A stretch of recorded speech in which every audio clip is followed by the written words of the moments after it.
மலர் கேட்டதுக்கு வந்து சொல்லியிருக்காங்க. ஆனா அண்ணாமலைக்கும் மோடிக்கும் ஆர்டிஐ பதில் கொடுத்தாங்க.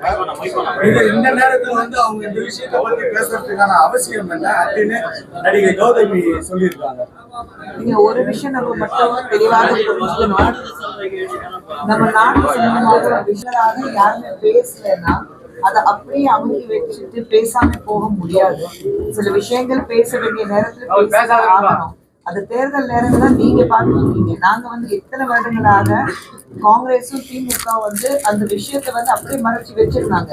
ஏன் எத்தனை வருடங்களாக காங்கிரஸ் அதை பத்தி பேசவே இல்லை? ஏன் எத்தனை வருடங்களாக கௌதமி அவங்க வந்து ஒரு நல்ல ஃப்ரெண்ட் தான். அவங்க கிட்டே நான் கேள்வி கேட்கிறேன். இது பிரதமர் பார்த்துட்டு அண்ணாமலை பார்த்துட்டு கேட்கிற கேள்வி கிடையாது. இது திமுக பார்த்துட்டு கேட்கிற கேள்வி, இது காங்கிரஸ் பார்த்துட்டு கேட்க வேண்டிய கேள்வி. கையெழுத்து ஒப்புதல் போட்டது யாரு? காங்கிரஸ் திமுக சேர்ந்து. அவங்க பார்த்துட்டு ஏன் கேள்வி கேட்கல? அவங்க பார்த்துட்டு கேள்வி கேளுங்க. நீங்க ஏன் இவ்வளவு வருஷமா இந்த விஷயத்த மறைச்சு வச்சீங்க? அந்த கேள்வி நாங்க கேட்கிறோம். கையில இருக்கிறது நீங்க கொடுத்துட்டீங்க.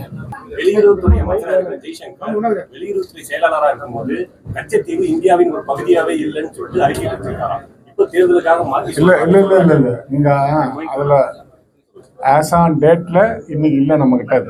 ஏன்னா நேரு காலத்துல காங்கிரஸ் காலத்துல அதை தாராவாத்து கொடுத்துட்டாங்க. அதுக்கு அடுத்தது திமுக ஆட்சியில் இருந்தாங்க, காங்கிரஸ் ஆட்சியில் இருந்தாங்க. அப்போ திமுக அதை எதிர்க்கல, திமுக அதுக்கு இந்த இதுவும் பண்ணல. ரெண்டு பேரும் சேர்ந்து கச்சத்தீவை தாராவாத்து கொடுத்தாங்க. அப்போ அதிமுக முதல் புரட்சித் தலைவர் எம்ஜிஆர் வந்து தமிழ்நாடு முழுவதும் போராட்டம் நடத்தினார். திருச்சியில் பெரிய பிரச்சனை நடந்தது, கிளைவாசல் பிரச்சனை அப்போதான் அதில் வந்தது. அதனால அந்த நேரத்தில் அவங்க ரெண்டு பேர் தான் முழு பொறுப்பு. இப்போ என்ன பிரச்சனைன்னா, இல்லை இப்போ என்ன பிரச்சனை இருக்குன்னு சொல்கிறாங்க. சைனா வந்து ஸ்ரீலங்காவுடைய போர்ட்டை கேப்சர் பண்ணிட்டாங்க, அஃபிஷியலாகவே கொடுத்துட்டாங்க.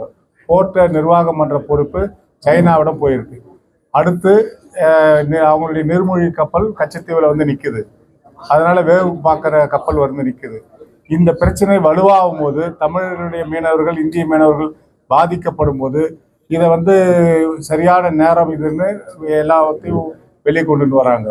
அடுத்து பாரத பிரதமர் இந்த 3வது முறையாக வரும்போது நிச்சயமாக வந்து கச்சத்தீவை மீட்பார் என்று நான் இந்த நேரத்தில் எங்கள் எல்லாருடைய வேண்டுகோளும் பிரதமர் ஏற்று செய்திகளை உடனுக்குடனும் துல்லியமாகவும் தெரிந்து கொள்ள சப்ஸ்கிரைப் பண்ணுங்க.